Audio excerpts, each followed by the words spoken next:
The Foreign Office, November the 2nd, 1917.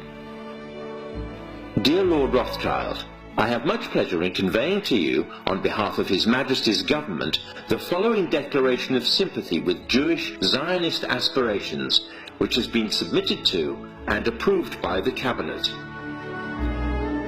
So it's possibly the most famous letter in modern Jewish history, and it begins with 3 words: Dear Lord Rothschild. Why was it that this letter was sent by the Foreign Secretary to your great-uncle Walter?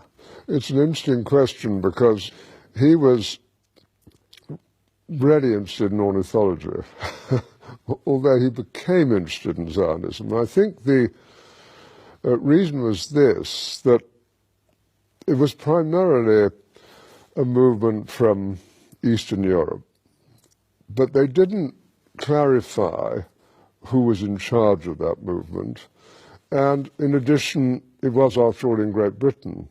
So they felt that the Rothschild family should be the one to whom it was addressed. And Walter was Lord Rothschild, and he was a Zionist. And those really are the background reasons. So Walter received the Balfour Declaration, and I have a copy here. And I wonder if I could possibly ask you to read it for us. Yes, indeed. Yeah. I'm going to put on my spectacles to make sure I read it accurately. His Majesty's Government view with favour the establishment of Palestine as a national home for the Jewish people, and will use their best endeavours to facilitate the achievement of this object, it being clearly understood that nothing shall be done which may prejudice the civil and religious rights of existing non-Jewish communities in Palestine, or the rights and political status enjoyed by Jews in any other country. I should be grateful if you would bring this declaration to the knowledge of the Zionist Federation. Yours, Arthur Balfour. And here it is, the Balfour Declaration. What do you feel when you see it here? I genuinely feel it's one of the most extraordinary moments in the history of the Jewish people. If you think it took 3,000 years to get to this, and then you say, how did this miracle happen?